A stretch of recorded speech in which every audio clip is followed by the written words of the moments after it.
О, сәлем. Жасық тұрсың. Өткен жерде қазір бізде жей басталған, соны дайындау керек. Сұрадым жаңа ана кісіден. Нешеде осы бір ойын ойнап жүр екенсің. 8-де деп айтты да маған. Не ғой? Біз қазір оттайм істеп жатырық қой. Оттайм. Помнишь, өткенде сен комментарий жазыпсың. Ақша қатысқан ба? Сен қатыстырама деп біздің редакторлар жазған екен, сен не қылдың ғой, типа, амап. Менде просто мынандай ұсыныс бар да, сен гонорарыңды білейін дегенім негізі қанша. Жашы? Бізде, короче, оттаймның бір бөлімін екі жүргізуші жасасақ па деп ұсыныс жасап жатыр. Ютубта ма? Темалар основном қандай болады? Сол Ашот Ораздың, кімнің, Айдостың қатысқандағындай болады. Бірақ кішкене андай да, бүкіл тақырыпты айта бересің, ашық. Көрдің ғой, кішкене влажно деймін, сондай. Мен көріп отырмын, мен суретті көрдім. Бағдарламаны көрдім. Көре алмадым мен. Көріпшім. Соны ойлаған ғой, вообще, если сені шақырсақ, қалай болады, өзің вообще қатысуға қарсылығың жоқ па? Кейін көріп, уже ары қарай бағдарламаны жүргізе берсің. Саған да контент қой деп атқаның ғой, өзіңе сала бересің. Негіз басқа нәрсеге шақырған, сен что-то асығып тұрсың. Айта бер, мен осыдан. Біреулер келе ма? Айта берсін. Ыңғайсызданып отырмын. Біртүрлі ғой, сен қазір кетіп қалсаң сосын. Ез қызың бар ма? Қызың бар ма? Кетші жүрсің бәлі. Бар да, Кәдім серьезно жүрсің. Өзің қалайсың, не жаңағы? Саған Істейін деп едім. просто маған скоро 30-ға толам. Күйеуге шығу керек болатыр. Срочно. Нормально болғанда сен бір нормальный завидный жених па деп ойлаған ғой негізі. Болды. Нормально. Кетші бар. Мен ренжітіп жатсың конкретно, кетші. Предложение жасасам үйленесің ба?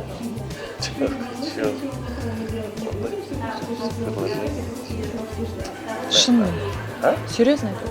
Жоқ, нормально уже надо. Такие не переживай. Переживай деп жатқан жоқ? Жоқ, вообще деймін да, бұл тема жаңа. Неге сонша жаңа? Маған все устраивает, мне все классно. Короче, мен саған достарыңнан ыңғайсызданып жатырмын негізі. Айтпадым ғой, достарым көп болады, адамдар болады, машин жатыр. Қолыңды берші. Ондай нәрсе қимай. Жодам, қазір мен... Подушевно сөйлесіп алайыншы. Все, я понял. Қайда кетіп барасың, қашып?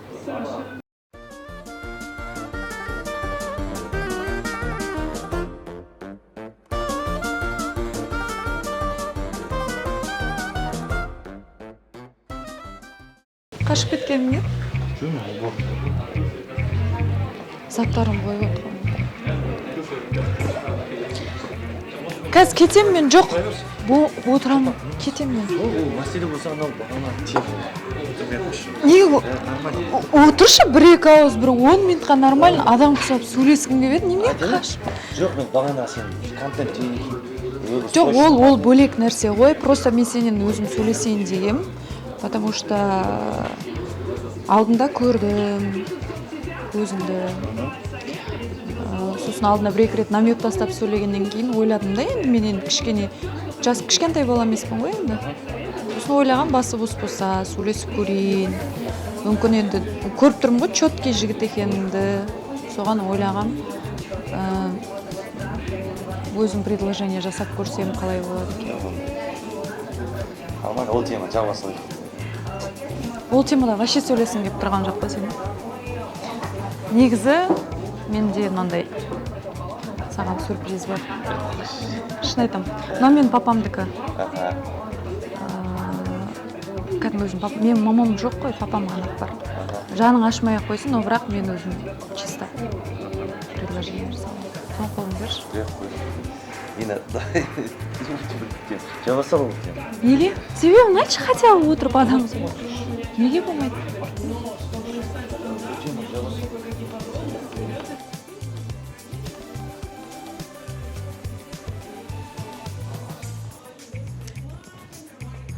1 минутқа, пожалуйста. Кетемін.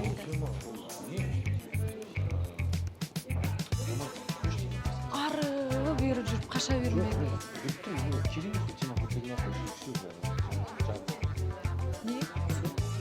Не ыңғайсыз ол? Мен жаманыңызбын ба не?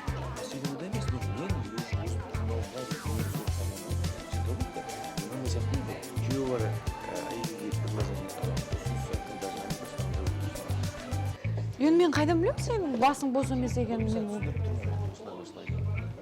Тізелеп отырып жасаймын. Тізелеп отырып жасаймын. Нұрсұлтан!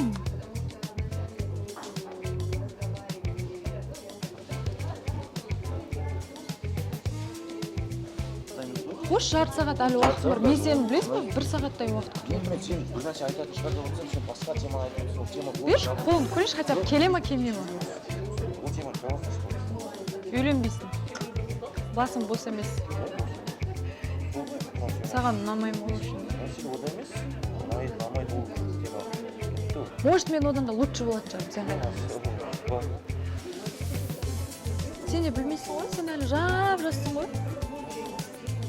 Может, сен енді қайдан білемін, алдында просто сен не қылғасын ойлағам, мен предложение жасадым. Негізі, құдай тұр, мен саған айтайын, ағарған ұстап айтайын, міне тұр. Өмірімде бірінші рет жігітке мен өзім айтып жатырмын да солай. Жалпы, көрейікші деп, просто өзің что-то не қылғансың ғой, қашып, арып. Ол тема, мен ойымда, мияқта ол тема маған қызық емес. Ол тема жаласады, мен айттым, қайталады. Может, хотя бы кездесіп көрерміз?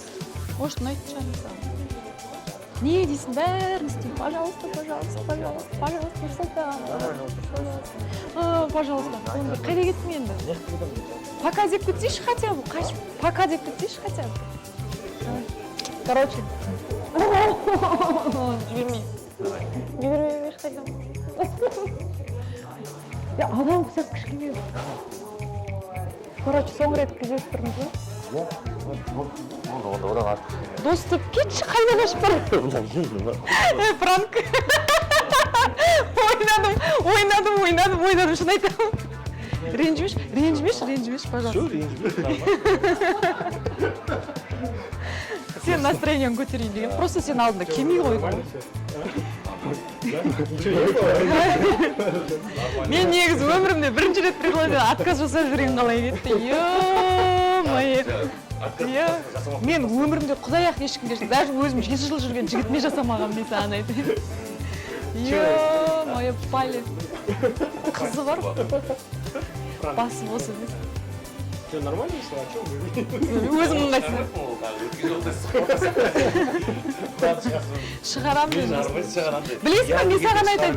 Ертең 29-да 4 жылда бір келетін уақытта Шотландияда мынандай заң болған екен. Күйеуге шықпаған қыздар үйленбеген жігіттерге предложение жасауға құқығы болған, кәдімгідей заңдық тұрғысынан енгізген екен. Егер жігіт отказ беретін болса, сен маған штраф төлеуің керексің. А егер сен отказ бермей я дейтін болсаң, онда үйленуіміз керек, сондай болған ғой.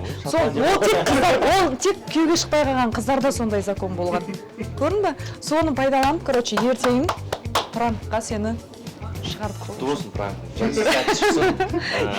Көрдіңіздер. Қашып қоямын. Тағы да қаша, бәсе, бір орында отырмын, қаша береді. Жасап жатырмыз, енді. Рахмет, молодец. Сәтті болсын, просмотр көп болсын.